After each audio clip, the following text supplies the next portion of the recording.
Good morning friends, હું અજય ત્રિવેદી અને આજે આપણે ધોરણ 11 સાયન્સ બાયોલોજીમાં ચેપ્ટર 16 જોઈ રહ્યા છીએ, પાચન અને અભિશોષણ.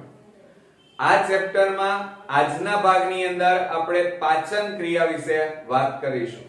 બરોબર, તો ચાલો જોઈએ. ખોરાકનું પાચન. હવે મિત્રો આપણે જાણીએ છીએ કે પાચન ક્રિયા બે પ્રકારની, એક ભૌતિક પાચન અને બીજું છે રાસાયણિક પાચન. તો આપણે જાણીએ છીએ કે પાચન ક્રિયા બે પ્રકારની છે, ભૌતિક પાચન અને બીજું છે રાસાયણિક પાચન.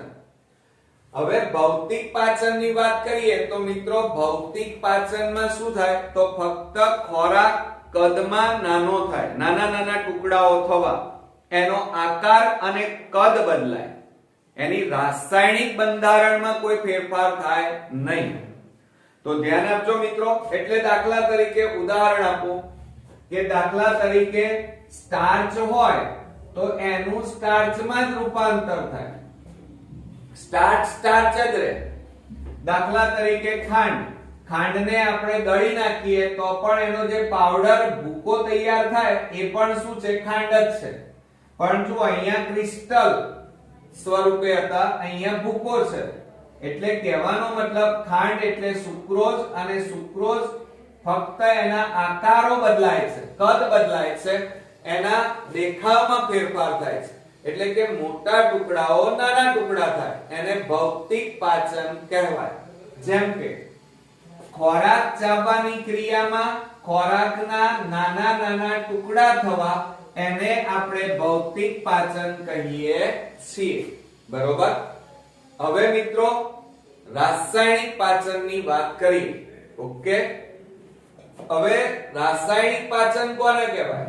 તો સામાન્ય રીતે આપણે જાણીએ છીએ કે આપણે જે ખોરાક ખાઈએ છીએ એ જટિલ છે, અને એ જટિલ પદાર્થનું સરળ પદાર્થમાં રૂપાંતર કરવાની ક્રિયાને રાસાયણિક પાચન કહેવાય.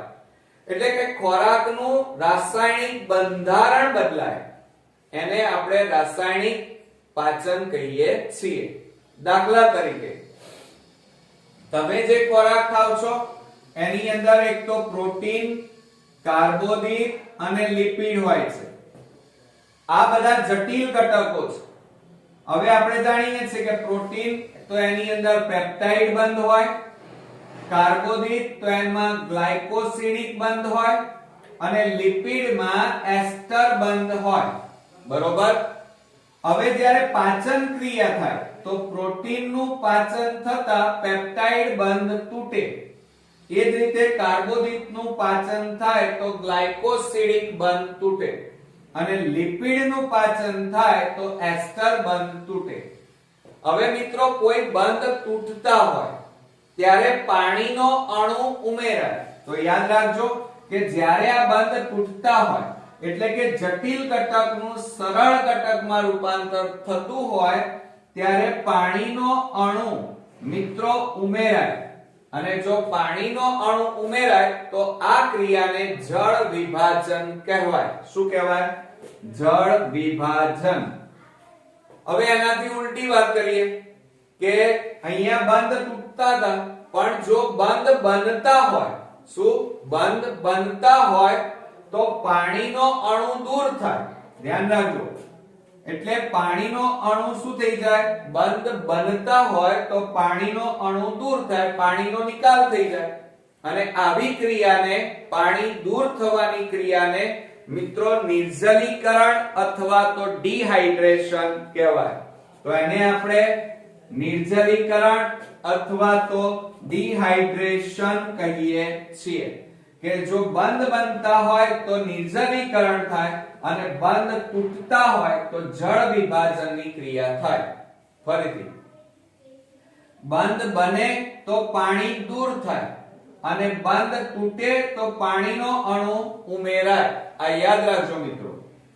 બીજું, આપણે અહીંયા પાચન ક્રિયા ભણી રહ્યા છે, અને પાચન ક્રિયામાં મિત્રો બંધ તૂટે છે, એટલે કે જટિલનું સરળમાં રૂપાંતર થાય, અને એ વખતે બંધ તૂટે પાણી ઉમેરાય અને પાણી જુઓ મિત્રો પાણી ઉમેરાય તો એને આપણે શું કહીએ છીએ એ ક્રિયાને જળ વિભાજન કહેવાય કઈ ક્રિયા કહેવાય જળ વિભાજન એટલે પાચન ક્રિયા એ જળ વિભાજનની ક્રિયા છે એમાં બંધ તૂટે છે બરોબર અને બંધ તૂટે તો શું થાય જટિલ ઘટકનું સરળ ઘટકમાં રૂપાંતર થાય જેને રાસાયણિક પાચન કહેવાય ક્લિયર ખ્યાલ આવે ને મિત્રો અચ્છા હવે આ પાચનની ક્રિયાની શરૂઆત ક્યાંથી થાય તો આપણે બધા જાણીએ છીએ કે પાચન ક્રિયાની શરૂઆત મુખ ગુહાથી થાય બરોબર આપણે ખોરાકનો કોળિયો મુખ ગુહામાં મૂકીએ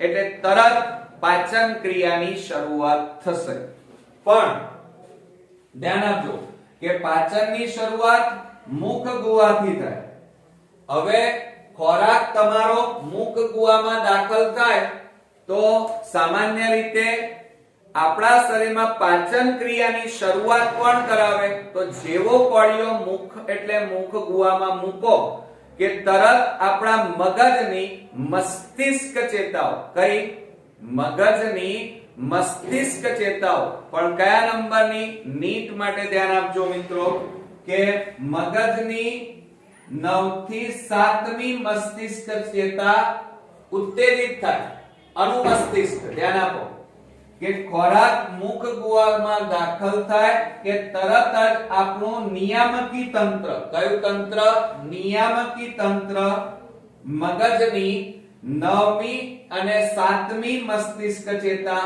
ઉત્તેજિત થાય અને તરત જ લાળ ગ્રંથિને ઉત્તેજિત કરી અને લાળ રસનો સ્ત્રાવ કરાવે એટલે એક વસ્તુ ક્લિયર થઈ કે મુખ ગુહામાં કોળિયો આવે તરત જ મિત્રો અનુમસ્તિષ્ક એટલે કે મગજ એલર્ટ થાય અને 7મી અને 9મી મસ્તિષ્ક ચેતાને સંદેશો મોકલે એ સંદેશો લાળ ગ્રંથિમાં જાય લાળ ગ્રંથિ ઉત્તેજિત થાય અને લાળ રસનો સ્ત્રાવ થાય ક્લિયર બીજું હવે લાળ ગ્રંથિ આપણે અગાઉ ભણી ગયા છીએ કુલ આપણે 3 જોડ લાળ ગ્રંથિ મુખ ગુહામાં આવેલી છે એટલે કે 6 તો એમાં કઈ કઈ આવેલી છે તો આપણે જાણીએ છીએ એક ઉપકર્ણ ગ્રંથિ બીજી અધોહાનુ ગ્રંથિ અને ત્રીજી છે અધોજીહ્વા ગ્રંથિ આમ આ 3 જોડ એટલે કુલ કેટલી થઈ 6 લાળ ગ્રંથિ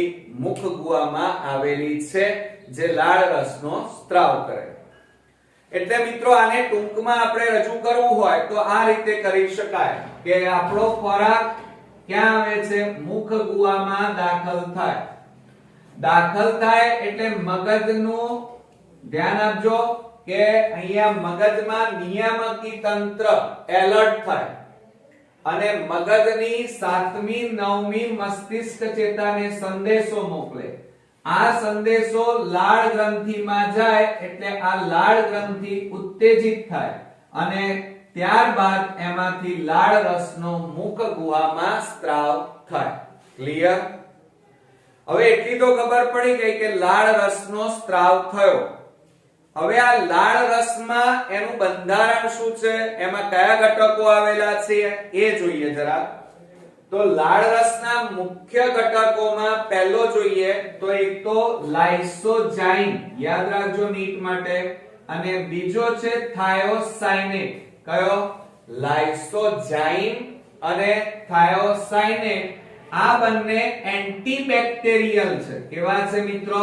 એન્ટીબેક્ટેરિયલ એટલે જેવો ખોરાક મુખ ગુહામાં મૂકો લાળ રસનો સ્ત્રાવ થાય કે તરત જ એ ખોરાકમાં રહેલા હાનિકારક બેક્ટેરિયાનો નાશ કરવાનું કાર્ય આ લાઇસોજાઇમ અને થાયોસાઇનેટ કરે છે ક્લિયર યાદ રાખજો મિત્રો બીજું આપણે આગળ બધી જ ગ્રંથિઓના અલગ અલગ ભાગ જોયા છે લાળ ગ્રંથિમાંથી લાળ રસ અને લાળ રસમાં સૌથી વધારે પ્રમાણમાં પાણી આવેલું છે એટલે લાળ રસમાં બે ઘટકો છે પાણી અને બીજું શ્લેષ્મ તો આ પાણી અને શ્લેષ્મ એ બંને ખોરાક જે તમે અહીંયા મુખ ગુહામાં મૂક્યો છે એના ઉપર ઠલવાય અને ત્યારબાદ ચાવવાની ક્રિયા થાય, એટલે તમારો ખોરાક કેવો બનશે મિત્રો? સુવાળો, મુલાયમ, લીસો બને. કેવો બને? સુવાળો, મુલાયમ, લીસો. ક્લિયર? ત્યારબાદ આ લાળ રસમાં ટાઇલિન નામનો ઉત્સેચક આવેલો છે. કયો આવેલો છે? ટાઇલિન નામનો ઉત્સેચક, જેનું બીજું નામ છે એમાઇલેઝ ઉત્સેચક. શું નામ છે મિત્રો? એમાઇલેઝ. હવે આ ટાઇલિન નામનો ઉત્સેચક છે એ તમે જે ખોરાક મુખ ગુવામાં મૂકો, હવે ખોરાક જો રાંધેલો અને બાફેલો, યાદ રાખજો, રાંધેલો અને બાફેલો હોય તો એમાં સ્ટાર્ચ હોય, અને એ સ્ટાર્ચ નું પાચન આ ટાઇલિન નામનો ઉત્સેચક કરે છે. હવે મુખ ગુવામાં જે સ્ટાર્ચ આવ્યો છે ખોરાક સ્વરૂપે, એમાંથી 30%, નીટ માટે ધ્યાન આપજો, એમાંથી 30% સ્ટાર્ચ નું પાચન મુખ ગુવામાં થાય છે. ફરીથી ધ્યાન આપો કે લાળ રસમાં ટાઇલિન નામનો ઉત્સેચક આવેલો છે, જેનું બીજું નામ છે એમાઇલેઝ ઉત્સેચક, જે રાંધેલા અને બાફેલા ખોરાકમાં રહેલા સ્ટાર્ચનું પાચન કરે છે. આપણા ખોરાકમાં જે સ્ટાર્ચ હોય એના મિત્રો 30% જેટલો સ્ટાર્ચ એ મુખ ગુવાની અંદર પાચન થાય છે. ક્લિયર? હવે અહીંયા આપણે જોઈએ તો ધ્યાન આપજો, એક કારણ ચાલે છે કે સામાન્ય રીતે ઘઉંની વાનગી આપણે ખાઈએ, બરોબર, જેમાં કાર્બોદિત એટલે કે સ્ટાર્ચ છે, ભાખરી, બ્રેડ, રોટલી, રોટલો, બરોબર, તો એ સ્ટાર્ચ છે. અને સ્ટાર્ચ મિત્રો પોલીસેકેરાઇડ ના બનેલા હોય. શેના બનેલા હોય? પોલીસેકેરાઇડ. અને પોલીસેકેરાઇડ એ સ્વાદે વિહીન હોય, એટલે કે સ્વાદ વગરના હોય. યાદ રાખજો, સ્ટાર્ચ પોલીસેકેરાઇડ ના બનેલા હોય અને સ્વાદ વિહીન હોય. હવે એમનું પાચન થાય એટલે ટાઇલિન નામના ઉત્સેચકની મદદથી એનું માલ્ટોઝમાં રૂપાંતર થાય, અને આ માલ્ટોઝ એ ડાયસેકેરાઇડ છે, જે સ્વાદે કેવા છે મિત્રો? ગળ્યા છે. કેવા છે? ગળ્યા. અને આ જ કારણોસર મિત્રો તમે જે ભાખરી ખાધી છે એ શરૂઆતમાં કેવી લાગશે? સ્વાદ વિહીન. પણ જેમ જેમ તમે એને ચાવતા જાઓ એમ એની અંદર ટાઇલિન નામનો ઉત્સેચક અંદર ઉમેરાતો જાય, જેના કારણે તમારી ભાખરીમાં રહેલા સ્ટાર્ચનું માલ્ટોઝમાં રૂપાંતર થાય, અને આ માલ્ટોઝ એ સ્વાદે કેવા છે મિત્રો? ગળ્યા. ખ્યાલ આવ્યો? ક્લિયર? અને આ કારણસર આપણને ભાખરી, રોટલી એ બધા મીઠી લાગે છે. ક્લિયર? એટલે આના ઉપરથી આપણે કારણ પૂછાય છે કે રોટલી સ્વાદે ગળી લાગે છે. ગળી એટલે મીઠી મિત્રો, એકદમ ગોળ જેવી ગળી ના લાગે, બરોબર. અને જેમ જેમ તમે એને વધારે ચાવતા જાઓ એમ થોડી વધારે મીઠાશ આવતી જાય. એનું કારણ કે સ્ટાર્ચ પોલીસેકેરાઇડ સ્વાદ વગરનો હોય, પાચન થાય એટલે માલ્ટોઝ બને, જે ડાયસેકેરાઇડ છે, જે સ્વાદે ગળ્યા છે. ક્લિયર? હવે આ મુખ ગુવાની વાત કરી રહ્યા છે. મુખ ગુવામાં ખોરાકનું પાચન. તો મિત્રો યાદ રાખજો કે મુખ ગુવામાં જે ખોરાક આવે છે એમાં ફક્ત અને ફક્ત સ્ટાર્ચનું જ પાચન થાય છે. શેનું પાચન થાય છે? ફક્ત સ્ટાર્ચનું. બીજા કોઈ પણ ઘટકનું પાચન મુખ ગુવામાં થતું નથી. ક્લિયર? તો આ થયું આપણું મુખ ગુવાની અંદર થતી પાચન ક્રિયા. તો મુખ ગુવામાં કયો રસ ઉત્પન્ન થાય? લાળ ગ્રંથિમાંથી લાળ રસ, અને લાળ રસમાં લાઇસોઝાઇમ અને થાયોસાઇનેટ એ કેવા છે? એન્ટીબેક્ટેરિયલ, જે ખોરાકમાં રહેલા હાનિકારક બેક્ટેરિયાનો નાશ કરી અને ખોરાકને શુદ્ધ બનાવે, બિનહાનિકારક બનાવે. બીજું, તમારા લાળ રસમાં પાણી અને શ્લેષ્મ છે, જે ખોરાકના ઘટકોને સુવાળો બનાવે, લીસો બનાવે. ત્રીજું, ટાઇલિન નામનો ઉત્સેચક, જેને એમાઇલેઝ કહેવાય, જે રાંધેલા અને બાફેલા ખોરાકમાં સ્ટાર્ચનું પાચન કરે, અને જે ખોરાકમાં કુલ સ્ટાર્ચ છે એના 30% સ્ટાર્ચનું પાચન મુખ ગુવામાં થાય. બીજું, આપણને જનરલી સ્ટાર્ચ એ ઘઉંના પદાર્થોમાંથી મળે, એટલે કે ભાખરી, રોટલી, રોટલો એ બધામાંથી. તો સ્ટાર્ચ એ પોલિસેકેરાઇડ છે. સ્ટાર્ચ શેના બનેલા છે? પોલિસેકેરાઇડ ના બનેલા છે અને એ સ્વાદવિહીન છે. એનું પાચન થાય એટલે માલ્ટોઝ બને જે ડાયસેકેરાઇડ છે, એટલે કે ડાયસેકેરાઇડ ના બનેલા છે અને એ સ્વાદે કેવા છે? ગળ્યા. અને આ કારણોસર તમે ઘઉંની કોઈ પણ વાનગી જેમ જેમ ચાવતા જાવ એમ તેમ તમને મીઠી લાગતી જાય છે. ક્લિયર? બીજું, એટલે મુખ ગુવામાં ઓન્લી અને ઓન્લી માત્ર અને માત્ર સ્ટાર્ચ નું જ પાચન થાય, બીજા કોઈ પણ ઘટકોનું પાચન થતું નથી. બરોબર? હવે આપણે મુખ ગુવા પછી શેની વાત કરીએ? અન્નનળીની. શેની વાત કરવાની છે? અન્નનળી. હવે તમે જાણો છો કે આ તમારી મુખ ગુવા. મુખ ગુવા પછી આ લાંબો તમે અહીંયા જે માર્ગ જુઓ છો જેને અન્નનળી કહેવાય. શું કહેવાય મિત્રો? અન્નનળી. હવે તમારો ખોરાકનો કોળિયો અહીંયા આવ્યો છે. જોજો બરોબર અહીંયા. અન્નનળીમાં મિત્રો ખોરાકનું પાચન થતું નથી. યાદ રાખજો, ખોરાકનું પાચન થાય નહીં.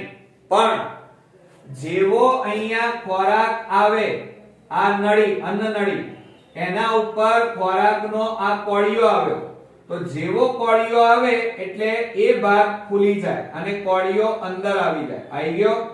ત્યારબાદ આ રીતે સંકોચન, વિકોચન, સંકોચન, વિકોચન. આ અન્નનળી જે અત્યારે સીધી દેખાય છે એ આ રીતે તરંગિત બને અને ખોરાકના કોળિયાને ધીમે ધીમે ધીમે નીચે, નીચે એટલે નીચે કયો ભાગ આવેલો હોય? જઠર. અને આ જઠરમાં મિત્રો ઠલવાય. એટલે આ ખોરાકનો કોળિયો ધીમે ધીમે ધીમે ધીમે આ જઠરમાં દાખલ થઈ જાય.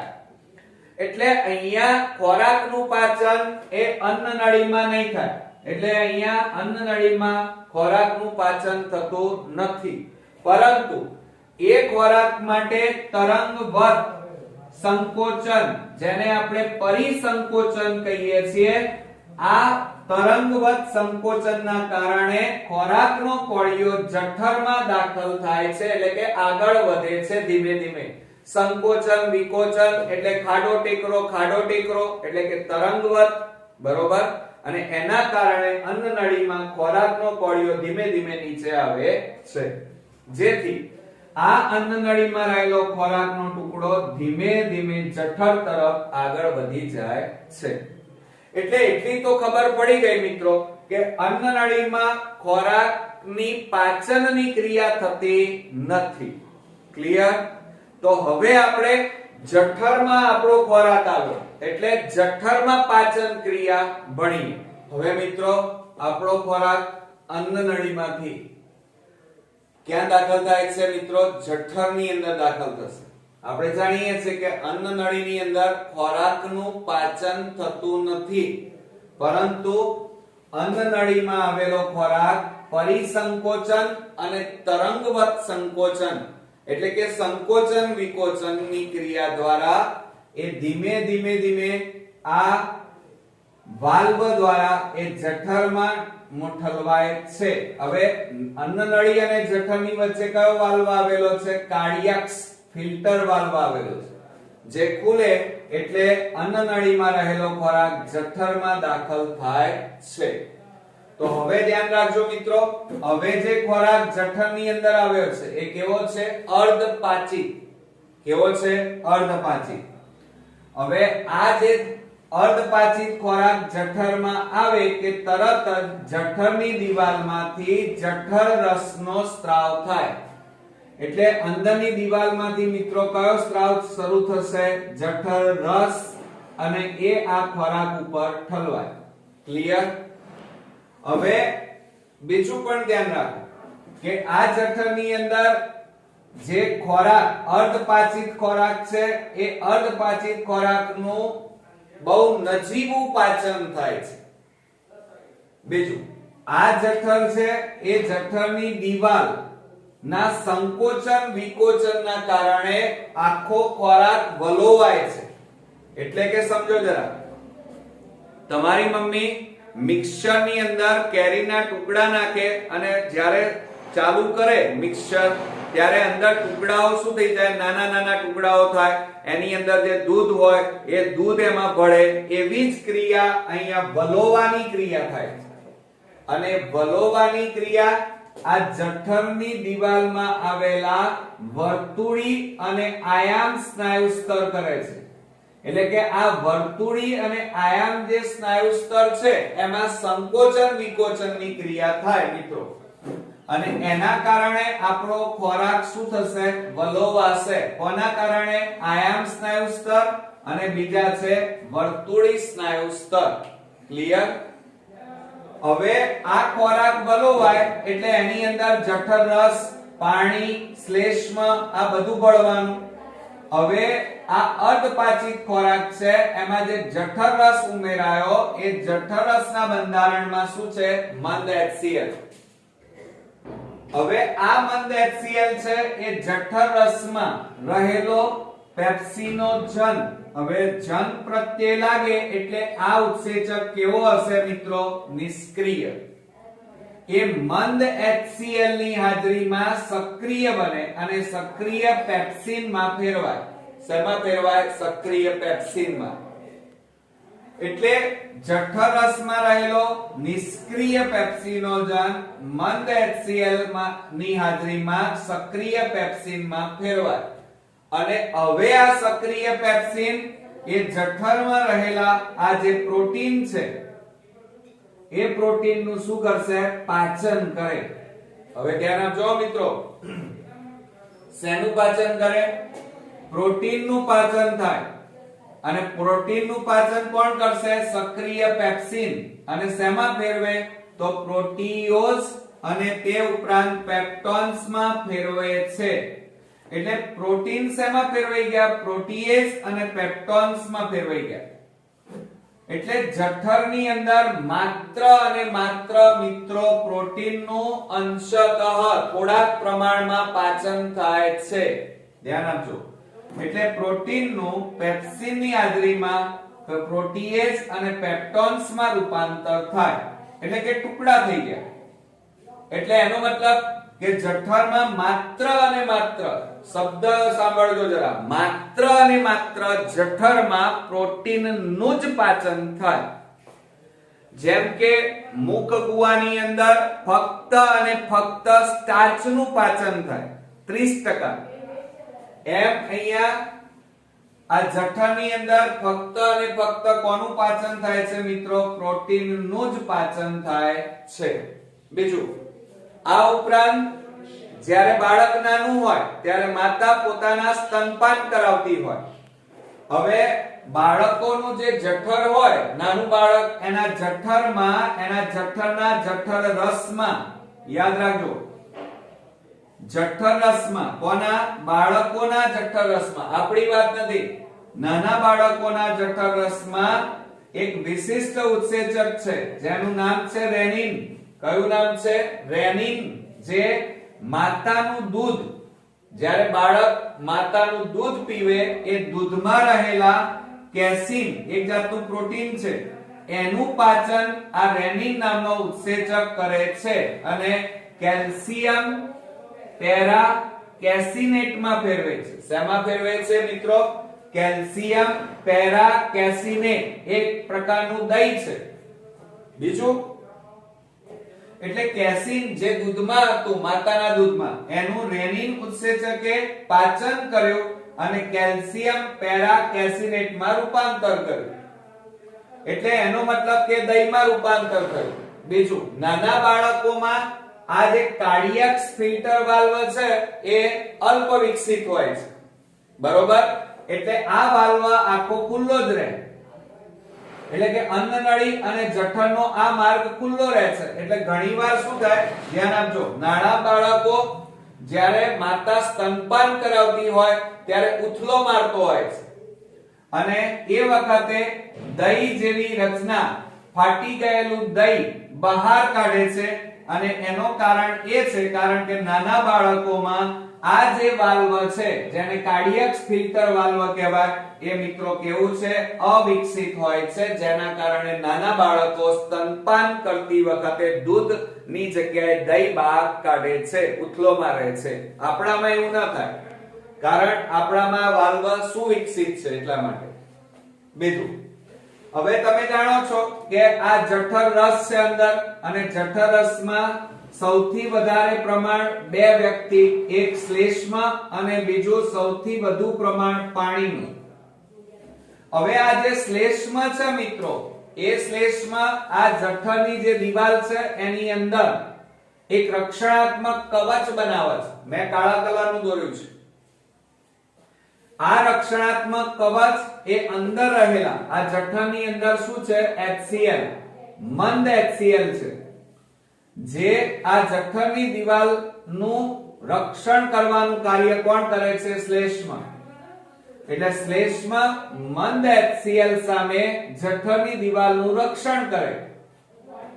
પરંતુ કેટલાક વ્યક્તિઓમાં આ શ્લેષ્માનું જે આવરણ છે, પડ છે, એ અલ્પ વિકસિત બને છે, અને અલ્પ વિકસિત બને એટલે આ મંદ HCl આ પડ તોડી અને જઠરની દિવાલને સ્પર્શ કરે, જેના કારણે ઘણી વ્યક્તિઓને પેટમાં બળતરા બળે. પેટ એટલે જઠર અંદર, અને જઠરમાં જ્યારે બળતરા બળે એટલે એને આપણે શું કહીએ છીએ? એસિડિટી. શું કહીએ છીએ મિત્રો? એસિડિટી. અને આ એસિડિટી લાંબો સમય રહે અને સાથે સાથે શ્લેષ્માનું પડ લાંબા સમય સુધી અવિકસિત, અલ્પ વિકસિત રહેતું હોય તો એના કારણે ઘણી વ્યક્તિઓમાં જઠરની અંદર ચાંદા પડી જાય, અને આ ચાંદા પડે એટલે એને આપણે શું કહીએ છીએ? અલ્સર કહીએ છીએ. ક્લિયર મિત્રો? તો આ રીતે જઠરમાં ચાંદા પડવા, અલ્સર થવું એ આ શ્લેષ્માનું પડ અલ્પ વિકસિત હોય ત્યારે આ શક્ય બને છે. હવે મિત્રો આ ઉપરાંત જે જઠર રસ છે એની અંદર લાઇપેઝ નામનો ઉત્સેચક પણ આવેલો છે. કયો ઉત્સેચક આવેલો છે? લાઇપેઝ. હવે લાઇપેઝ ઉત્સેચક એ લિપિડનું પાચન કરે. કોનું પાચન કરે? લિપિડનું. પણ મિત્રો જઠરની અંદર લિપિડનું પાચન ફક્ત અને ફક્ત 1% થાય છે, અને માટે આ 1% એ અવગણી શકાય. એટલે એમ કહેવાય કે જઠરમાં ફક્ત અને ફક્ત પ્રોટીનનું જ પાચન થાય, લિપિડનું નહીં, કારણ કે લિપિડ તો 1% પાચન થાય છે માટે. બીજું, આ ઉપરાંત આ જઠર રસની અંદર મિત્રો એમાઇલેઝ ઉત્સેચક આવેલો છે. કયો આવેલો છે? એમાઇલેઝ. અને આ ઉત્સેચક આવ્યો છે ખરા જઠર રસમાં છે, પણ પાચન ક્રિયામાં અત્યારે ભાગ નહીં લે. કેમ? કારણ કે આ જઠરની અંદર જે માધ્યમ છે અત્યારે HCl ના કારણે કેવું છે? એસિડિક.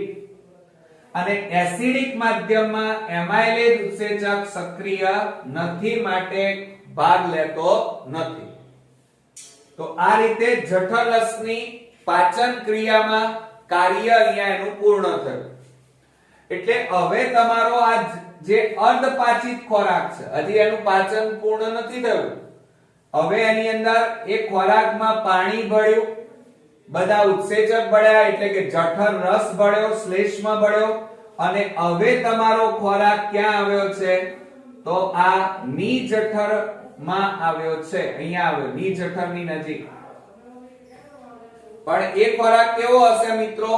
તમે કેરીનો રસ અથવા જ્યુસ પીધો હોય ને, એવો ઘટ્ટ હોય, બરોબર? એટલે કેવો કહેવાય? હજી એનું પાચન બાકી છે, એટલે કેવો કહેવાય? અર્ધપાચિત.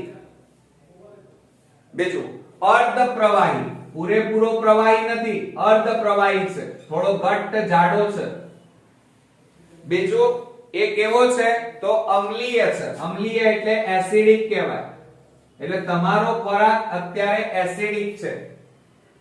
તો આ જે બન્યું અર્ધપાચિત, અર્ધ પ્રવાહી અને એસિડિક, આ ખોરાક એટલે કે જઠરમાં પાચનને અંતે અર્ધપાચિત, અર્ધપ્રવાહી અને એસિડિક ખોરાક બને તો એ ખોરાકને હવે આપણે ખોરાક ન કહેતા, એને હવે શું કહેવાય? જઠર પાક અથવા તો કેરીના રસ જેવી રચના બને, જ્યુસ જેવી, માટે એને આમ પાક કહેવાય. શું કહેવાય? આમ પાક.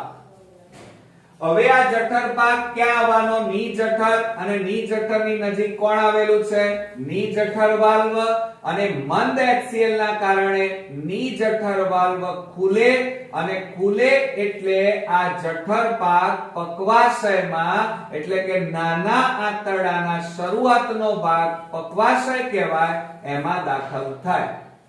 ઓકે, એટલે હવે આપણો જઠર પાક ની જઠર વાલ્વ મારફતે પક્વાશયમાં દાખલ થયો.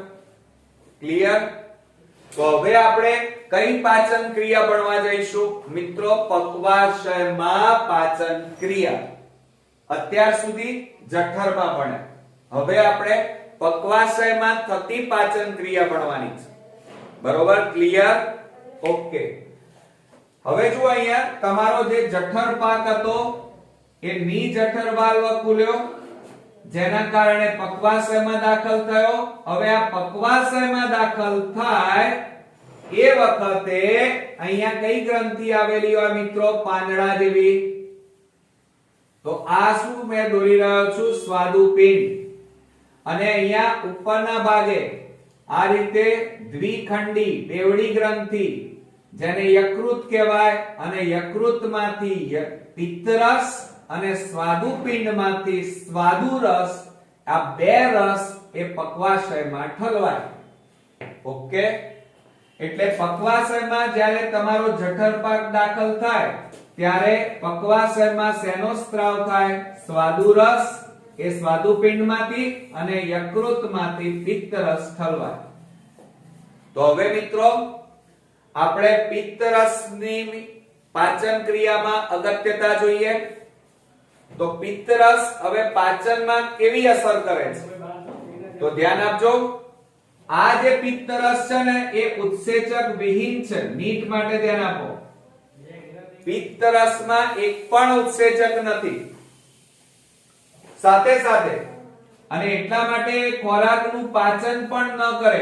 ધ્યાન આપો. પિત્તરસ એ ઉત્સેચક વગરનો છે અને માટે ખોરાકનું પાચન ન કરે. પણ આ પિત્તરસ બે અગત્યના કાર્યો કરે છે, અને જેના કારણે હવે પછીની પાચન ક્રિયા શક્ય બને. પહેલું કાર્ય છે, એક તો જુઓ, જઠરમાં જે ખોરાક હતો એ કેવો હતો? એસિડિક. તો હવે એને બેઝિક બનાવવાનું કાર્ય અહીંયા થાય.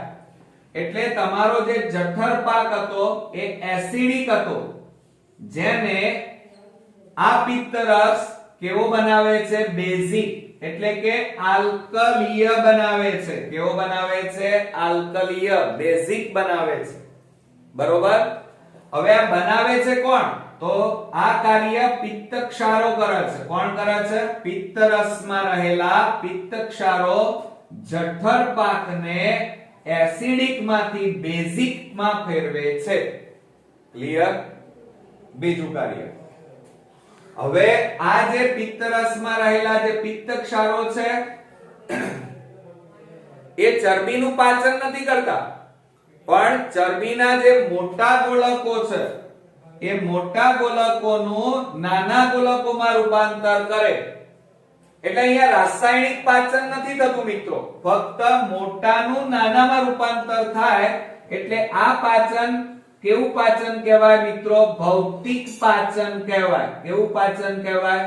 ભૌતિક પાચન કહેવાય. અને સાથે સાથે ચરબીના મોટા ગોળકોનું પિત્તક્ષારોની હાજરીમાં નાના ગોળકોમાં રૂપાંતર થાય.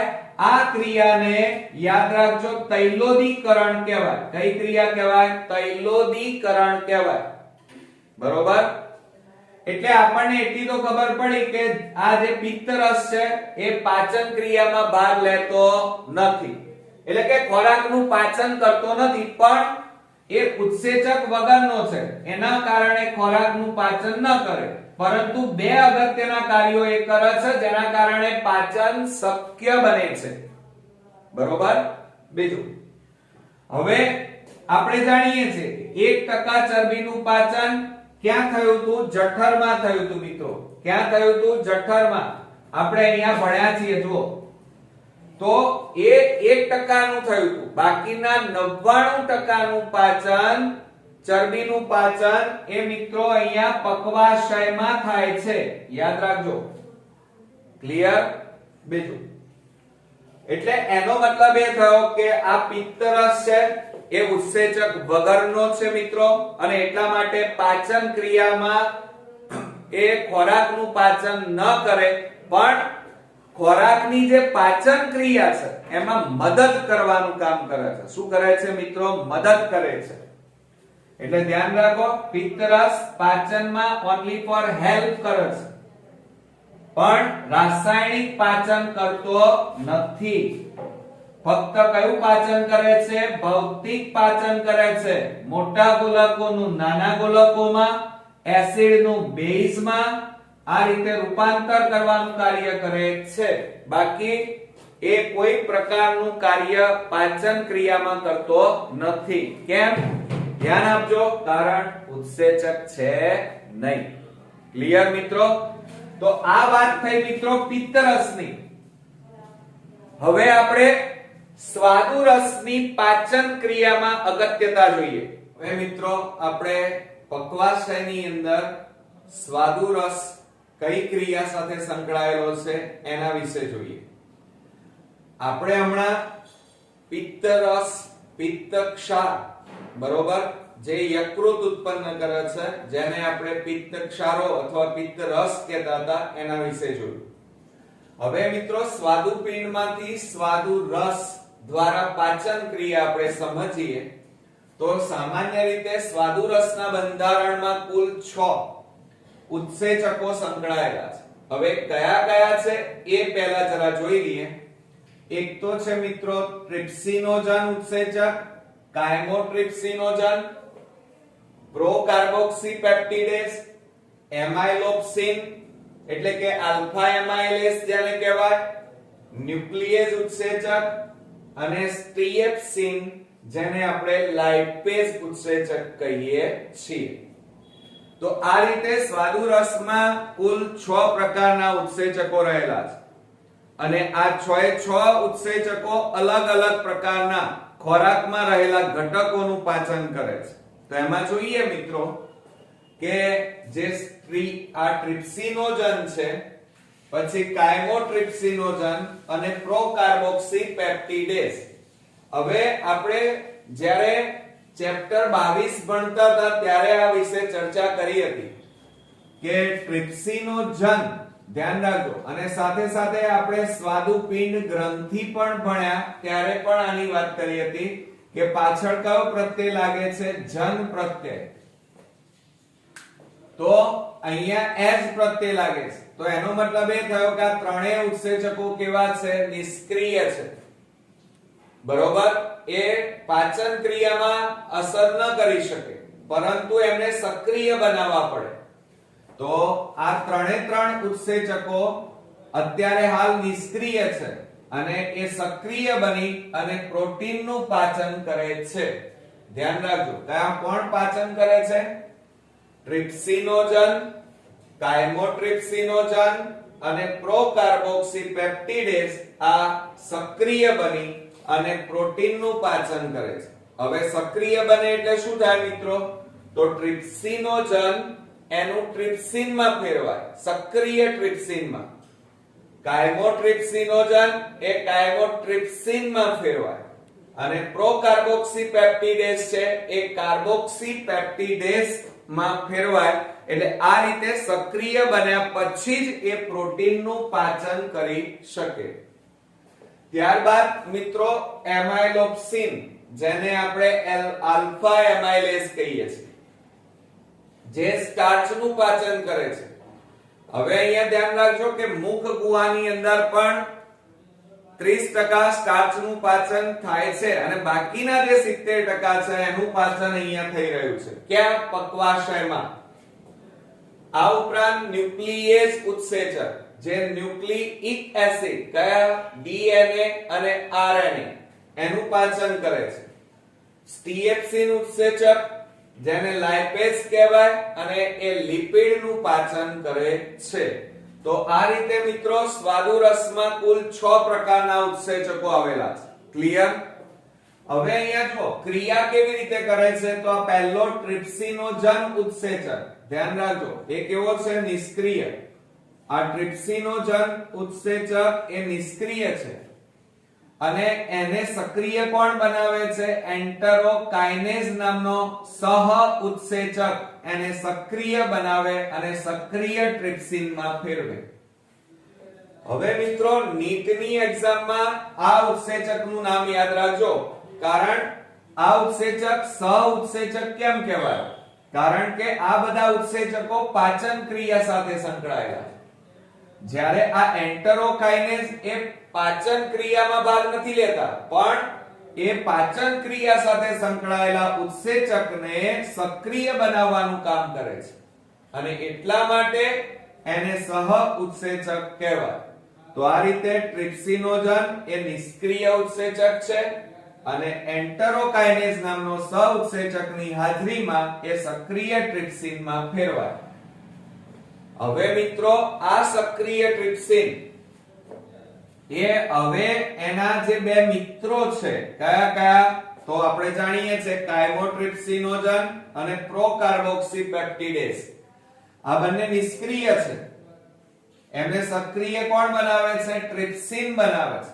અને ટ્રિપ્સિન એમને સક્રિય બનાવી કાયમોટ્રિપ્સિન અને કાર્બોક્સીપેપ્ટિડેઝ માં ફેરવે છે એટલે એનો મતલબ શું થયો કે જ્યાં સુધી આ ટ્રિપ્સિનોજન સક્રિય ટ્રિપ્સિનમાં ના ફેરવાય ત્યાં સુધી આ બંને કાર્ય ન કરી શકે એટલે કે સક્રિય ન બની શકે એટલે ટ્રિપ્સિનોજનનું એન્ટરોકાઇનેઝ સહ ઉત્સેચકની હાજરીમાં સક્રિય ટ્રિપ્સિનમાં ફેરવાય ત્યારબાદ આ સક્રિય ટ્રિપ્સિન એ આ બંને ઉત્સેચકો જે નિષ્ક્રિય છે એમને સક્રિય કાયમોટ્રિપ્સિન અને કાર્બોક્સીપેપ્ટિડેઝ માં ફેરવે ક્લિયર અને ત્યારબાદ મિત્રો એ શું કરે પ્રોટીનનું પાચન કરે હવે આપણે જો અહીંયા આ પેપ્ટોન્સ અને પ્રોટીએઝ જે પોલીપેપ્ટાઇડ્સ હવે આ ક્યાંથી આવ્યા તો જઠરની અંદર આપણે વાત કરી હતી કે જઠરમાં થોડા પ્રોટીનનું પાચન થાય છે અને પ્રોટીનનું પાચન થઈ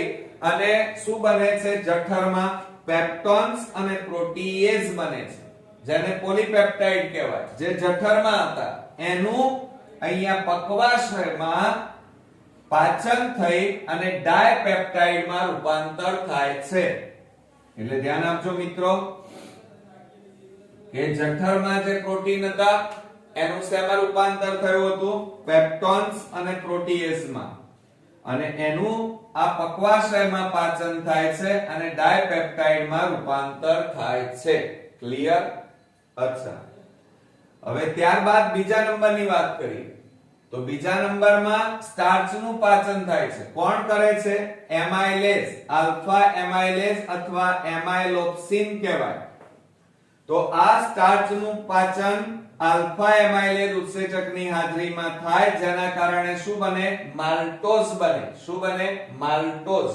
ધ્યાન આપજો આ કયો સ્ટાર્ચ અડધા સ્ટાર્ચનું તો આપણે મુખ ગુહામાં પાચન કર્યું 30% બાકીના રહ્યા 70% તો એ 70% પાચન અહીંયા થઈ રહ્યું છે પક્વાશયમાં તો સ્ટાર્ચનું આલ્ફા એમાઇલેઝ ઉત્સેચકની હાજરીમાં માલ્ટોઝમાં રૂપાંતર થાય છે ત્યારબાદ ન્યુક્લિક એસિડની વાત કરીએ તો ન્યુક્લિક એસિડ તરીકે ડીએનએ અને આરએનએ આવેલા છે આ ન્યુક્લિક એસિડનો ન્યુક્લિયેઝ ઉત્સેચકની હાજરીમાં પાચન થાય જેના કારણે ન્યુક્લિયોટાઇડ બને શું બને મિત્રો ન્યુક્લિયોટાઇડ ધ્યાન આપજો બરોબર ત્યાર પછી લિપિડનું પાચન અને લિપિડનું પાચન કોણ કરે લાઇપેઝ ઉત્સેચક કરે તો લિપિડનું લાઇપેજ ઉત્સેચકની હાજરીમાં પાચન થાય તો ફેટી એસિડ અને શું બને છે? ગ્લિસરોલ બને છે. ક્લિયર મિત્રો? હવે અહીંયા આપણે કુલ કોનું કોનું પાચન કર્યું? સ્ટાર્ચ, ન્યુક્લિક એસિડ, લિપિડ અને તે ઉપરાંત પ્રોટીન. એટલે ખોરાકમાં રહેલા મોટા ભાગના ઘટકોનું પાચન અહીંયા થઈ રહ્યું છે પક્વાશયમાં. એમાં પહેલું કોનું પાચન થયું મિત્રો? તો આપણે જાણીએ છીએ પ્રોટીનનું પાચન થયું. એટલે કે પેપ્ટોન્સ અને પ્રોટીએઝ જે પક્વાશયમાં છે અને એમનું પાચન કોણ કરે છે? આ ત્રણ ઉત્સેચકો. કોણ? સક્રિય ટ્રિપ્સિન, કાયમોટ્રિપ્સિન અને કાર્બોક્સીપેપ્ટિડેઝ ની હાજરીમાં ડાયપેપ્ટાઇડમાં રૂપાંતર થાય. ત્યારબાદ સ્ટાર્ચનું પાચન આલ્ફા એમાઇલેઝ ઉત્સેચકની હાજરીમાં માલ્ટોઝમાં રૂપાંતર થાય. એ ઉપરાંત ડીએનએ અને આરએનએ ન્યુક્લિક એસિડ છે અને એનું પાચન ન્યુક્લિયેઝ ઉત્સેચકની હાજરીમાં ન્યુક્લિયોટાઇડ બને. લિપિડ એ લાઇપેજ ઉત્સેચકની હાજરીમાં એનું પાચન થાય અને ફેટી એસિડ અને ગ્લિસરોલ બને. હવે અહીંયા જુઓ લાઇપેજ ઉત્સેચક આવ્યો અને લાઇપેજ ઉત્સેચક ત્રણ પ્રકારના છે. ધ્યાન આપજો બરોબર નીટ માટે કે એમાં પહેલો છે ફોસ્ફોલાઇપેજ. કયો છે? ફોસ્ફોલાઇપેજ.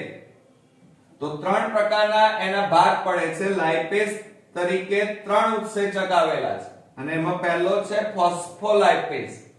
આ ફોસ્ફોલાઇપેજ એ ફોસ્ફોલિપિડનું પાચન કરે છે. કોનું પાચન કરે છે મિત્રો? ફોસ્ફોલિપિડનું. બીજા નંબરમાં કોલેસ્ટેરોલ એસ્ટરેજ. યાદ રાખજો, કોલેસ્ટેરોલ એસ્ટરેજ નામનો ઉત્સેચક અને એ કોલેસ્ટેરોલનું પાચન કરે.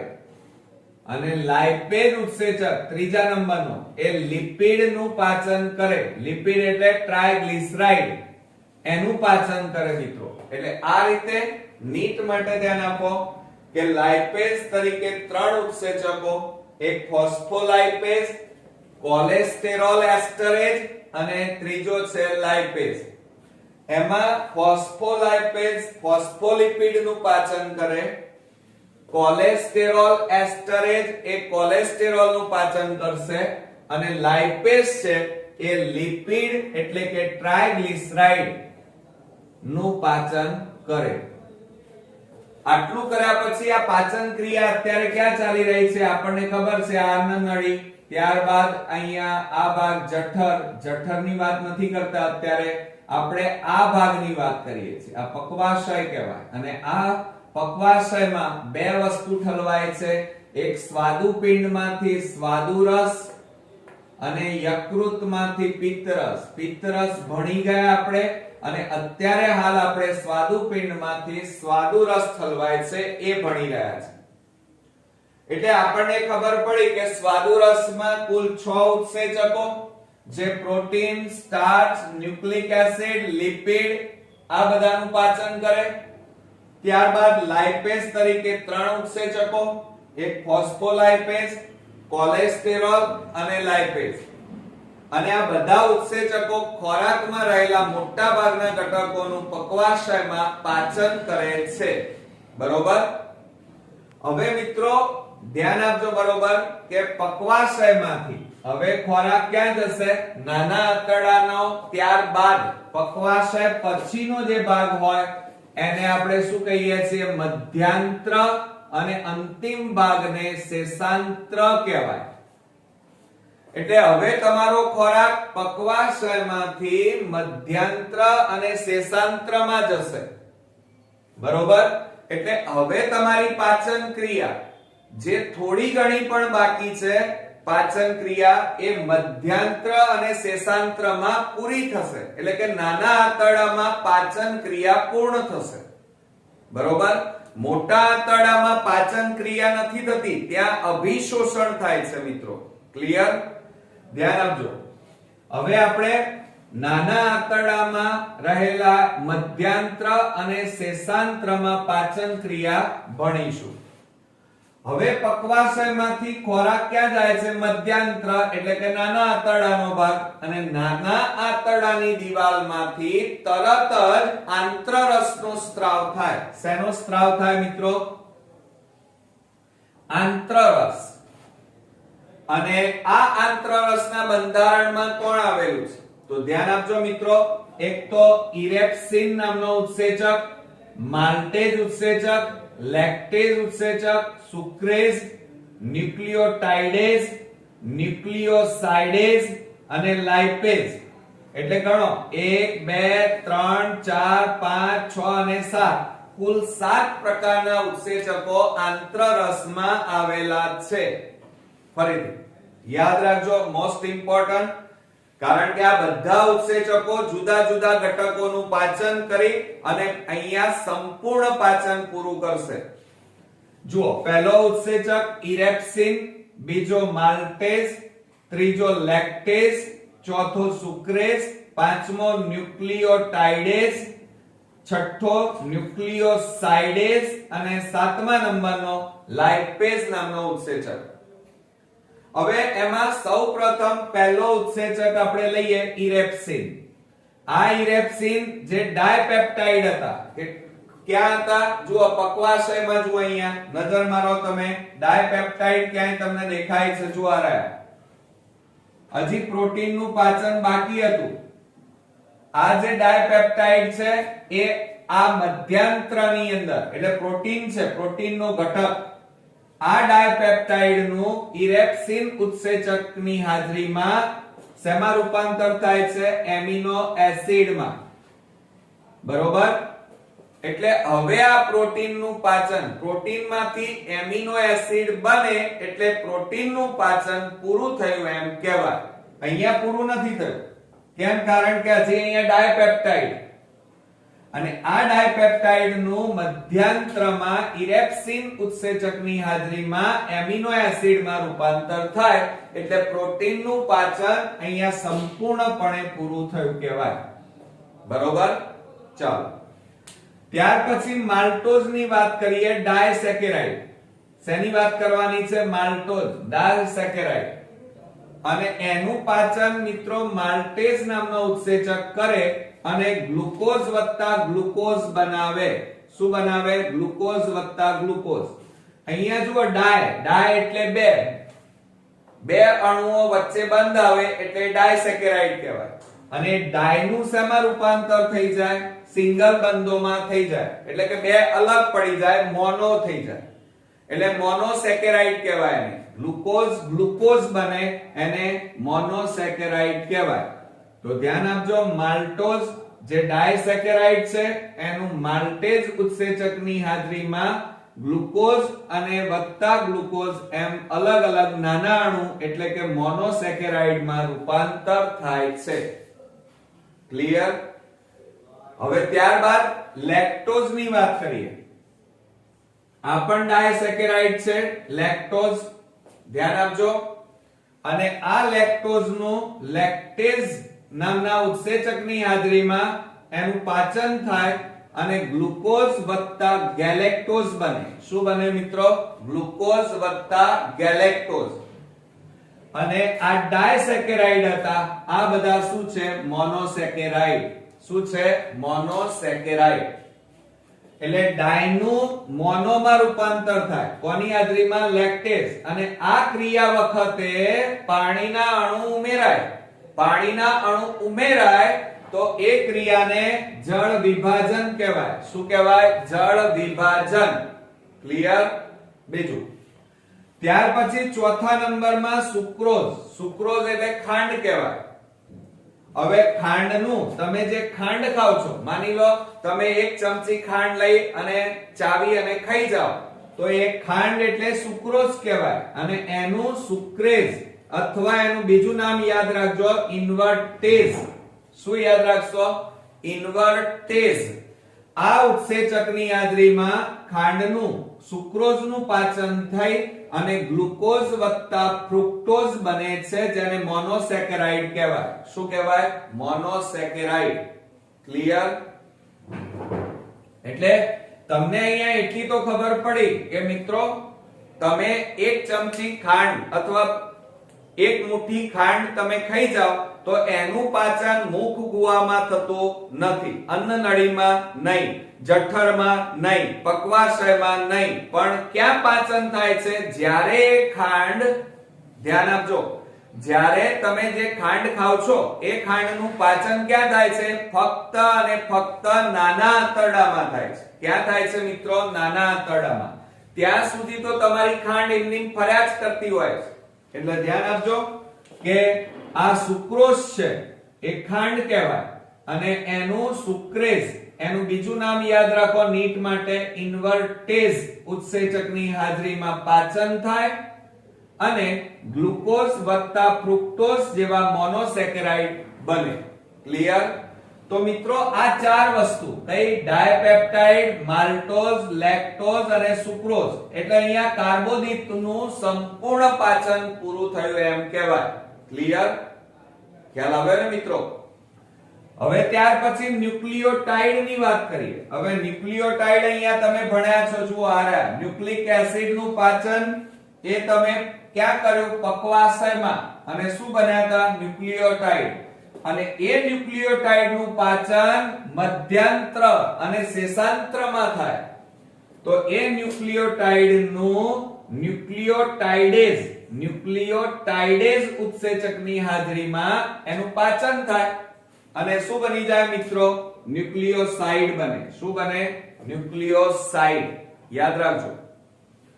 અને ત્યારબાદ આ ન્યુક્લિયોસાઇડ છે એ ન્યુક્લિયોસાઇડ નું ન્યુક્લિયોસાઇડેઝ ઉત્સેચકની હાજરીમાં પાચન થાય અને શર્કરા, નાઇટ્રોજન અને ફોસ્ફેટ છૂટા પડે છે. ક્લિયર? ફરીથી કે પક્વાશયમાં જે ડાયપેપ્ટાઇડ હતા, ન્યુક્લિક એસિડ નું પાચન થતા ન્યુક્લિયોટાઇડ મળ્યા. એ ન્યુક્લિયોટાઇડ નું મધ્યાંત્ર અને શેષાંત્રમાં એનું ન્યુક્લિયોટાઇડેઝ ઉત્સેચકની હાજરીમાં પાચન થાય તો ન્યુક્લિયોસાઇડ મળે. હવે એ ન્યુક્લિયોસાઇડ નું ધ્યાન આપજો, ન્યુક્લિયોસાઇડેઝ ઉત્સેચકની હાજરીમાં પાચન થાય તો શર્કરા, નાઇટ્રોજન અને ફોસ્ફેટ મળે છે. ક્લિયર? હવે બીજું, આ ઉપરાંત મિત્રો લિપિડ ની વાત કરીએ. હવે આ લિપિડ નું લાઇપેઝ ઉત્સેચકની હાજરીમાં પાચન થતા ફેટી એસિડ અને ગ્લિસરોલ મળે છે. અહીંયા પણ મળ્યા હતા, જુઓ મિત્રો આ રહ્યા પક્વાશયમાં જે લિપિડ નું થોડા ઘણા લિપિડ નું પાચન બાકી હોય એ લિપિડ આ મધ્યાંત્ર અને શેષાંત્રમાં આ બાકી રહેલા લિપિડ નું લાઇપેઝ ઉત્સેચકની હાજરીમાં પાચન થાય અને ફેટી એસિડ અને ગ્લિસરોલ બને. આ રીતે બધા જ ખોરાકના જરૂરી બધા જ ઘટકોનું પાચન મધ્યાંત્ર અને શેષાંત્રમાં પૂરું થાય છે. ક્લિયર? અને અહીંયા કુલ 7 ઉત્સેચકોએ ભાગ લીધો. ઇરેપ્સિન, માલ્ટોઝ, લેક્ટેઝ, સુક્રેઝ જેને ઇન્વર્ટેઝ કહેવાય, ન્યુક્લિયોટાઇડેઝ, ન્યુક્લિયોસાઇડેઝ અને લાઇપેઝ. અને અહીંયા કોનું પાચન થયું? તો ડાયપેપ્ટાઇડ નું પાચન થઈ એમિનો એસિડ બન્યા. માલ્ટોઝ એટલે ડાયસેકેરાઇડ નું પાચન થઈ ગ્લુકોઝ વત્તા ગ્લુકોઝ મોનોસેકેરાઇડ મળ્યા. લેક્ટોઝ જેવા ડાયસેકેરાઇડ નું પાચન થઈ ગ્લુકોઝ વત્તા ગેલેક્ટોઝ મળ્યું. સુક્રોઝ નું પાચન થઈ, સુક્રોઝ એટલે ખાંડ, અને ખાંડનું પાચન થઈ ગ્લુકોઝ વત્તા ફ્રુક્ટોઝ જેવા મોનોસેકેરાઇડ મળ્યા. ન્યુક્લિયોટાઇડ નું પાચન થઈ ન્યુક્લિયોસાઇડ નું પાચન થઈ શર્કરા, નાઇટ્રોજન અને ફોસ્ફેટ મળ્યા. અને છેલ્લે જે બાકી રહેલા લિપિડ નું પાચન હતું એ લાઇપેઝ ની હાજરીમાં પાચન થઈ ફેટી એસિડ અને ગ્લિસરોલ મળ્યા. તો મિત્રો અહીંયા ખોરાકના બધા જ અગત્યના ઘટકો કાર્બોદિત, પ્રોટીન, લિપિડ આ બધાનું અહીંયા પાચન થયું. હવે નાના આંતરડાની અંદર છેલ્લે જ્યારે તમારો પાચિત ખોરાક ક્યાં પહોંચશે? નાના આંતરડાનો અંતિમ ભાગ એટલે શેષાંત્ર કહેવાય. અને જ્યારે શેષાંત્રમાં ખોરાક પહોંચે ત્યારે એ ખોરાક કેવો બનવાનો? સંપૂર્ણ પાચિત થઈ ગયો. કેવો થઈ ગયો? એનું પાચન પૂર્ણ થયું એટલે એને સંપૂર્ણ પાચિત કહેવાય. જઠરમાં ખોરાકનું પાચન બાકી હતું એટલે અર્ધપાચિત શબ્દ વપરાયો. યાદ રાખજો, જઠરમાં અર્ધપાચિત, જ્યારે નાના આંતરડામાં અંતમાં સંપૂર્ણ પાચિત શબ્દ વપરાય છે. જ્યારે શેષાંત્રમાં ખોરાક આવે ત્યારે સંપૂર્ણ પાચિત. જઠરમાં જે ખોરાક હતો એ કેરીના જ્યુસ જેવો હતો, અર્ધ પ્રવાહી. અહીંયા પૂર્ણ પ્રવાહી છે. જુઓ, અહીંયા પૂર્ણ પ્રવાહી કહેવાય. બીજું, જઠરમાં જે ખોરાક હતો એ એસિડિક હતો. કેવો હતો? એસિડિક. અને અહીંયા નાના આંતરડામાં જે ખોરાક છે એ અલ્કલીય છે, બેઝિક છે. પેલામાં જે ખોરાક હતો એને જઠર પાક અથવા આમ પાક કહેવાતું. જ્યારે આવા અહીંયા નાના આંતરડામાં હવે જે ખોરાક વધ્યો, જે સંપૂર્ણ પાચિત છે, જે બેઝિક છે અને પૂર્ણ પ્રવાહી છે, એને પૂર્ણ પાક કહે છે. તો મિત્રો, પાચન ક્રિયામાં આપણે બે પાક ભણ્યા. કયા? જઠરમાં જે અર્ધ પ્રવાહી, અર્ધપાચિત અને એસિડિક જે ખોરાક છે એને આપણે જઠર પાક અથવા આમ પાક કીધો. અને નાના આંતરડાના શેષાંત્રમાં જે ખોરાક આવ્યો એ સંપૂર્ણ પાચિત, બેઝિક અને સંપૂર્ણ પ્રવાહીમાં ફેરવાયેલો છે, જેને પૂર્ણ પાક કહે છે. હવે મિત્રો, આપણે મોટા આંતરડામાં થતી પાચન ક્રિયા વિશે જોઈએ. પણ તમે જાણીને થોડો આશ્ચર્ય થશે કે મોટા આંતરડામાં કોઈ પણ પ્રકારની પાચન ક્રિયા થતી નથી. એનું કારણ છે કારણ કે નાના આંતરડામાં મિત્રો પાચન ક્રિયા સંપૂર્ણપણે પૂરી થઈ જાય છે. અને એટલા માટે મોટા આંતરડામાં પાચન ક્રિયા થતી નથી. મોટા આંતરડામાં જે ખોરાક આવે, નાના આંતરડામાંથી આવે તો નાના આંતરડામાં અંતમાં એને આપણે કયું નામ આપ્યું હતું? પૂર્ણ પાક. બરોબર. હવે આ પૂર્ણ પાક જે પાચિત ખોરાક છે એ ખોરાક એટલે કે પૂર્ણ પાક એ ક્યાં આવશે? મોટા આંતરડામાં. અને મોટા આંતરડાની અંદર પાચન એનું નથી થતું, પણ શું થાય છે? અભિશોષણની ક્રિયા થાય છે. બરોબર. અને અભિશોષણની ક્રિયા પૂરી થાય એટલે મળોત્સર્જનની ક્રિયા શરૂ થાય, જે આપણે અલગ વિડિયો બનાવવાના છીએ. બરોબર. હવે મિત્રો, આ આપણી પાચન ક્રિયા અહીંયા પૂરી થઈ. પરંતુ આ પાચન ક્રિયામાં ખોરાકના ત્રણ અગત્યના ઘટકો, એમનું પાચન જોયું. કયા કયા ત્રણ અગત્યના ઘટકો? તો એક તો પ્રોટીન, લિપિડ અને કાર્બોદિત. આ ત્રણ અગત્યના ઘટકો જે આપણે ખોરાક સ્વરૂપે લઈએ છીએ અને એનું પાચન આપણા માટે ખૂબ અગત્યનું હતું. અને એ પાચન ક્રિયામાં જોયું. હવે એને શોર્ટ ટ્રીક સ્વરૂપે આપણે જોઈ લઈએ. તો સૌપ્રથમ આપણે પ્રોટીનના પાચનની વાત કરીએ. તો પ્રોટીન મિત્રો, મુખ ગુહામાં આપણો જે ખોરાક દાખલ થાય એ ખોરાકમાં પ્રોટીન છે અને મુખ ગુહામાં એનું પાચન થાય નહીં. એટલે એ ખોરાક મુખ ગુહામાંથી અન્નનળી, અન્નનળીમાંથી ક્યાં જાય? જઠરમાં. હવે જઠરમાં દાખલ થાય એટલે જઠરમાં રહેલો સક્રિય પેપ્સિન નામનો ઉત્સેચક, આ નિષ્ક્રિય હોય છે પેપ્સિનોજન, એ સક્રિય પેપ્સિનમાં ફેરવાય અને આ પ્રોટીનનું જઠરમાં શેમાં રૂપાંતર કરે? પેપ્ટોન્સ અને પ્રોટીએઝમાં રૂપાંતર કરે. શેમાં રૂપાંતર કરે? પેપ્ટોન્સ અને પ્રોટીએઝમાં રૂપાંતર કરે. આ ક્રિયા મિત્રો જઠરમાં થવાની. ક્યાં થાય છે? જઠરમાં. હવે આ પેપ્ટોન્સ અને પ્રોટીએઝ એ પક્વાશયમાં દાખલ થાય અને પક્વાશયની અંદર કુલ 3 ઉત્સેચકો ભાગ લેશે. એટલે કે 3 ઉત્સેચકો એમનું પાચન કરે. ટ્રિપ્સિનોજન માંથી ટ્રિપ્સિન, કાયમોટ્રિપ્સિન અને કાર્બોક્સીપેપ્ટિડેઝ. કયા કયા યાદ રાખજો? ટ્રિપ્સિન, કાયમોટ્રિપ્સિન અને કાર્બોક્સીપેપ્ટિડેઝ આ ત્રણ ઉત્સેચકો પાચન ક્રિયામાં ભાગ લે એટલે કે પક્વાશયમાં, અને પક્વાશયની અંદર આવેલા પેપ્ટોન્સ અને પ્રોટીએઝ નું પાચન કરી ડાયપેપ્ટાઇડમાં ફેરવે. હવે આ ડાયપેપ્ટાઇડ આવ્યા, એ ડાયપેપ્ટાઇડ નાના આંતરડાના મધ્યાંત્ર અને શેષાંત્રની અંદર આ ડાયપેપ્ટાઇડ નું ઇરેપ્સિન ઉત્સેચકની હાજરીમાં એમિનો એસિડમાં રૂપાંતર થાય. બરોબર? એટલે પ્રોટીન નું શેમાં રૂપાંતર થયું? એમિનો એસિડમાં રૂપાંતર થાય ત્યારે જ પ્રોટીન નું સંપૂર્ણ પાચન થયું એમ કહેવાય. જો ફરી એક વખત જોઈ લો કે પ્રોટીન એ મુખ ગુહામાંથી અન્નનળીમાંથી ક્યાં પહોંચે છે? જઠરમાં. અને ત્યારે એનું પાચન શરૂ થાય. જઠરમાં પ્રોટીનનું પાચન કરનાર ઉત્સેચક કયો? પેપ્સિન. પેપ્સિન ઉત્સેચકની હાજરીમાં પ્રોટીનનું જઠરમાં પાચન થાય એટલે પેપ્ટોન્સ અને પ્રોટીએઝ મળે.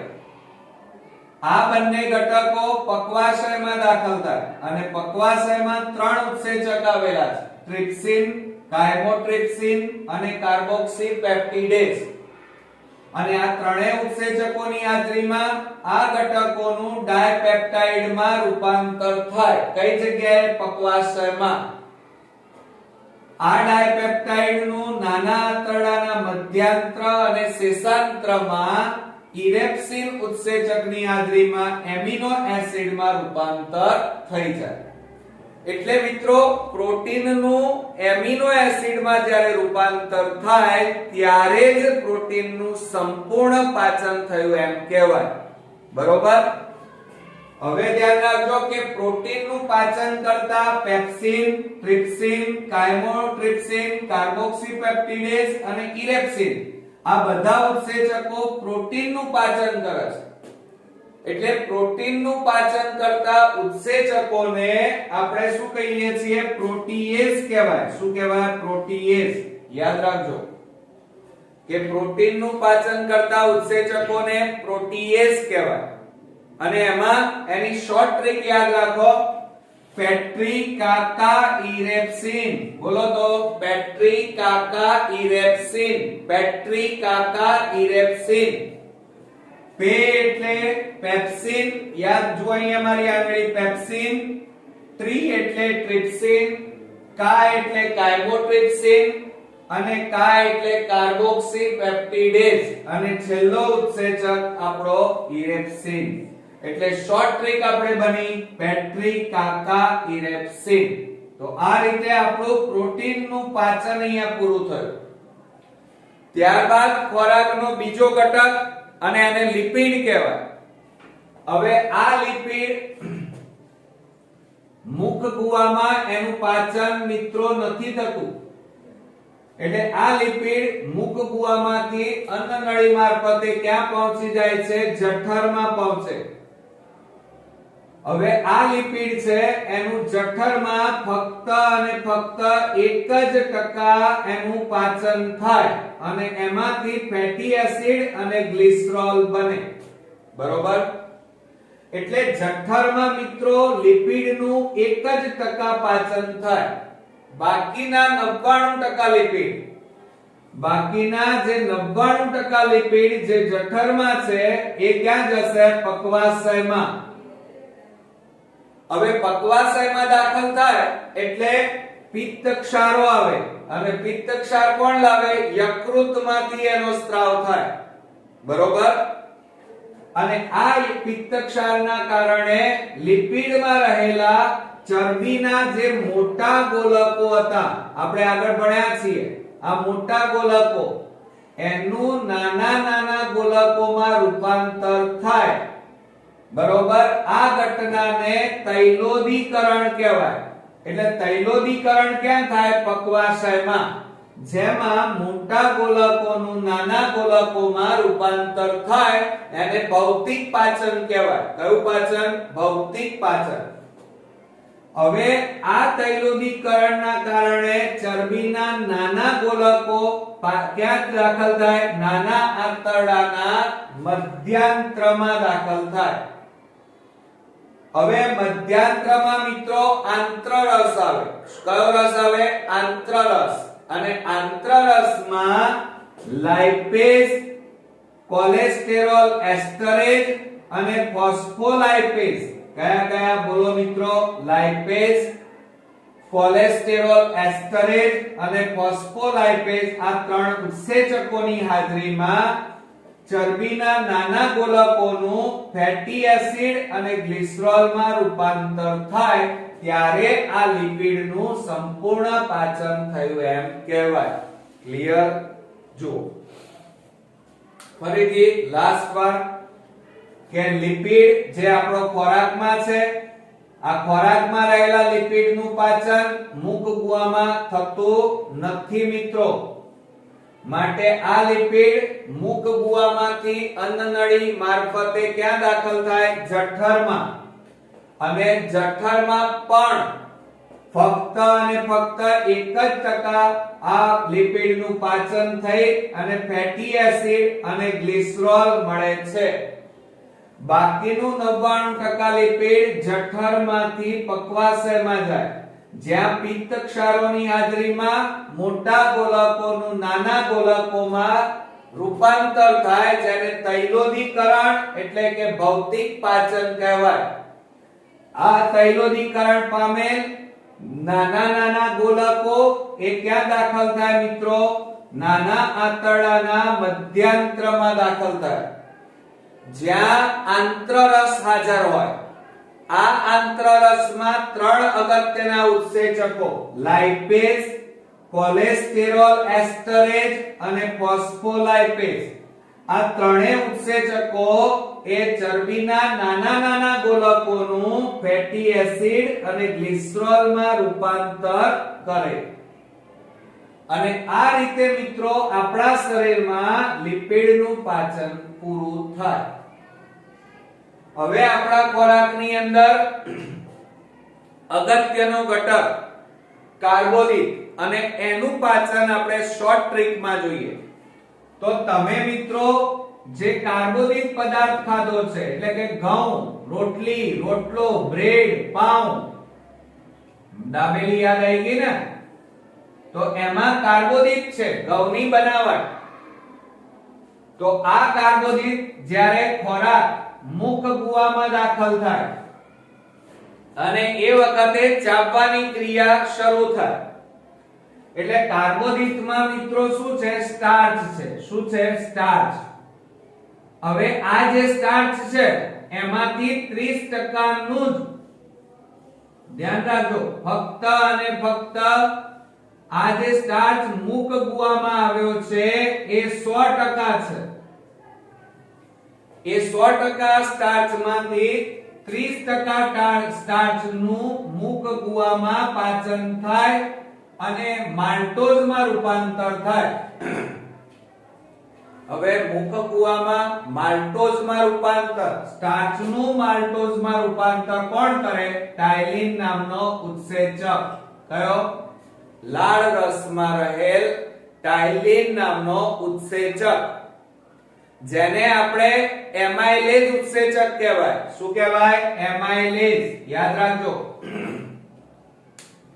એટલે મિત્રો મુખ ગુહામાં જે ખોરાક એટલે કે સ્ટાર્ચ આવ્યો એમાંથી 30% સ્ટાર્ચનું માલ્ટોઝમાં રૂપાંતર થાય અને એ ક્રિયા કોની હાજરીમાં થાય? ટાયલિન નામના ઉત્સેચકના કારણે સ્ટાર્ચનું માલ્ટોઝમાં રૂપાંતર થાય. એટલે એનો મતલબ કે મુખ ગુહામાં 30% જ સ્ટાર્ચનું પાચન થયું, બાકી કેટલા રહ્યા? 70%. તો 70% સ્ટાર્ચ છે મિત્રો એ મુખ ગુહામાંથી ક્યાં દાખલ થાય? જઠરમાં દાખલ થાય. પણ જઠરમાં મિત્રો સ્ટાર્ચનું પાચન ન થાય. યાદ રાખજો, જઠરમાં સ્ટાર્ચનું પાચન થતું નથી. એટલે આ 70% સ્ટાર્ચ ક્યાં દાખલ થાય? પક્વાશયમાં. ક્યાં દાખલ થશે? પક્વાશયમાં. અને પક્વાશયની અંદર એમાઇલોપ્સિન, યાદ રાખજો કયો? એમાઇલોપ્સિન ઉત્સેચકની હાજરીમાં આ સ્ટાર્ચનું માલ્ટોઝમાં રૂપાંતર થાય અને આ માલ્ટોઝ હવે આ પક્વાશયમાંથી નાના આંતરડાના, ધ્યાન રાખજો, મધ્યાંત્ર અને શેષાંત્રમાં દાખલ થાય અને ત્યાં માલ્ટેઝ ઉત્સેચકની હાજરીમાં એનું ગ્લુકોઝ અને ગ્લુકોઝમાં રૂપાંતર થાય. આ રીતે એનું સ્ટાર્ચ જે 70% હતા એનું સંપૂર્ણ પાચન થયું એમ કહેવાય. હવે અહીંયા જુઓ, જઠરમાંથી જ્યારે સ્ટાર્ચ પક્વાશયમાં ગયો તો પક્વાશયમાં જે એમાઇલોપ્સિન ઉત્સેચક છે એને આલ્ફા એમાઇલેઝ પણ કહેવાય. શું કહેવાય? આલ્ફા એમાઇલેઝ ઉત્સેચક. હવે મિત્રો કાર્બોદિત એટલે કે સ્ટાર્ચના બીજા કેટલાક ઘટકો બે જોઈએ અને એ છે સુક્રોઝ અને બીજો છે લેક્ટોઝ. આ પણ સ્ટાર્ચના જ ઘટકો છે. હવે આ સુક્રોઝ નું સુક્રેઝ નામના ઉત્સેચકની હાજરી, જે ક્યાં આવેલો છે? નાના આંતરડામાં, આંત્રરસમાં. તો સુક્રોઝ નું નાના આંતરડામાં આવેલા સુક્રેઝની હાજરીમાં પાચન થાય અને ગ્લુકોઝ વત્તા ફ્રુક્ટોઝ બને. શું બને? ગ્લુકોઝ વત્તા ફ્રુક્ટોઝ બને. આ ઉપરાંત ખોરાકમાં આવેલો બીજો સ્ટાર્ચ, એનું નામ છે લેક્ટોઝ. શું નામ છે મિત્રો? લેક્ટોઝ. હવે આ જે લેક્ટોઝ છે એનું પણ મધ્યાંત્ર અને શેષાંત્ર નાના આંતરડામાં લેક્ટેઝ નામની ઉત્સેચકની હાજરીમાં એનું પાચન થાય. આ ઉત્સેચક આંત્રરસમાં આવેલો છે અને આ લેક્ટોઝનું પાચન કરે એટલે ગ્લુકોઝ વત્તા ગેલેક્ટોઝ પ્રાપ્ત થાય અને આ રીતે આપણી પાચન ક્રિયામાં સ્ટાર્ચનું સંપૂર્ણ પાચન થયું એમ કહેવાય. ફરી જોઈ લો કે મુખ ગુવામાં આવેલો સ્ટાર્ચ, એમાંથી 30% સ્ટાર્ચનું પાચન મુખ ગુવામાં થાય. ટાઇલિન નામનો ઉત્સેચક જે લાળ રસમાં આવેલો હોય, જેનું બીજું નામ એમાઇલેઝ, અને આ ઉત્સેચકની હાજરીમાં સ્ટાર્ચનું માલ્ટોઝમાં રૂપાંતર થાય. બીજું કાર્બોદિત એટલે કે સ્ટાર્ચ, એમાં 30% તો મુખ ગુવામાં પાચન થયું, બાકીના 70% સ્ટાર્ચનું પાચન ક્યાં થશે? તો મુખ ગુવામાંથી જઠર, જઠરમાં પાચન નહીં થાય તો એ આ સ્ટાર્ચ એ ક્યાં જાય? પક્વાશયમાં. અને પક્વાશયમાં એમાઇલોપ્સિનની હાજરીમાં સ્ટાર્ચનું માલ્ટોઝમાં રૂપાંતર થાય. આ માલ્ટોઝ નાના આંતરડાના મધ્યાંત્ર અને શેષાંત્રમાં દાખલ થાય, જ્યાં આંત્રરસમાં માલ્ટેઝ ઉત્સેચક આવેલો હોય. કયો? માલ્ટેઝ. અને આ માલ્ટોઝનું ગ્લુકોઝ વત્તા ગ્લુકોઝમાં રૂપાંતર થાય એટલે ત્યાં એનું પૂર્ણ પાચન થયું એમ કહેવાય.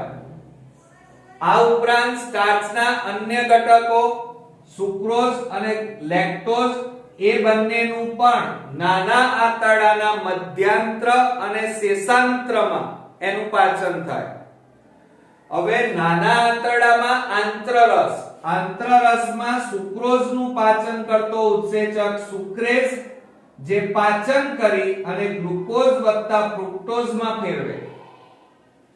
લેક્ટોઝનું પાચન કરતા ઉત્સેચક એનું નામ છે લેક્ટેઝ, જે લેક્ટોઝનું ગ્લુકોઝ વત્તા ગેલેક્ટોઝમાં રૂપાંતર કરે. તો આ રીતે મિત્રો આપણી પાચન ક્રિયામાં નાના આંતરડાની મુખ ગુવાથી શરૂ કરીએ અને નાના આંતરડા સુધી આપણો ખોરાક પહોંચે, અંતિમ ભાગ સુધી પહોંચે એટલે આપણા ખોરાકનું સંપૂર્ણ પાચન થયું એમ કહેવાય. બીજું આપણા ખોરાકમાં અગત્યના 3 ઘટકો પ્રોટીન, લિપિડ અને કાર્બોદિત આ ત્રણેયનું પાચન આપણે જોયું. હવે જઠરની અંદર જ્યારે ખોરાક હોય ત્યારે જઠરમાં જ્યારે પાચન ક્રિયા પૂરી થાય એટલે એ વખતે ખોરાક કેવો હોય મિત્રો? અર્ધપાચિત હોય. કેવો હોય? અર્ધપાચિત. બીજો જઠરમાં એસિડિક હોય. એ ખોરાક કેવો હોય? એસિડિક. બરોબર કે નહીં? એક તો અર્ધપાચિત છે, એસિડિક છે અને તે ઉપરાંત અર્ધઘટ્ટ છે. કેવો છે? ઘટ્ટ સ્વરૂપે. અને માટે એને જઠર પાક અથવા તો આમ પાક કહેવાય. કેવો પાક કહેવાય? જઠર પાક અથવા તો આમ પાક કહેવાય. અહીંયા અર્ધપાચિત શબ્દ છે. જ્યારે નાના આંતરડાના અંતિમ ભાગમાં પહોંચે ખોરાક ત્યારે આપણો ખોરાક કેવો થઈ ગયો હોય? એનું સંપૂર્ણ પાચન થઈ ગયું હોય એટલે એ વખતે એને પૂર્ણ પાચિત કહેવાય. બીજું, નાના આંતરડામાં જે ખોરાક પૂર્ણ પાચિત છે એ કેવો હોય? બેઝિક હોય મિત્રો. કેવો હોય? બેઝિક. આ ઉપરાંત એ કેવા સ્વરૂપે હોય? તો ઘટ્ટ સ્વરૂપે હોય. બરોબર? તો આ જે પાક તૈયાર થયો એને આપણે પૂર્ણ પાક કહેવામાં આવે છે. કયો પાક કહીએ છીએ? પૂર્ણ પાક. એટલે આપણી પાચન ક્રિયામાં 2 પાક તૈયાર થયા. જઠરમાં જઠર પાક અને નાના આંતરડાના અંતિમ ભાગમાં પૂર્ણ પાક તૈયાર થયો. ઓકે મિત્રો? તો હવે મને ચોક્કસ ખાતરી છે કે આ આખી પાચન ક્રિયા તમને સરસ રીતે આવડી હશે. નેક્સ્ટ વિડિયોમાં મિત્રો આપણે અભિશોષણની ક્રિયા જોઈશું. ત્યાં સુધી ગુડ નાઈટ ફ્રેન્ડ્સ.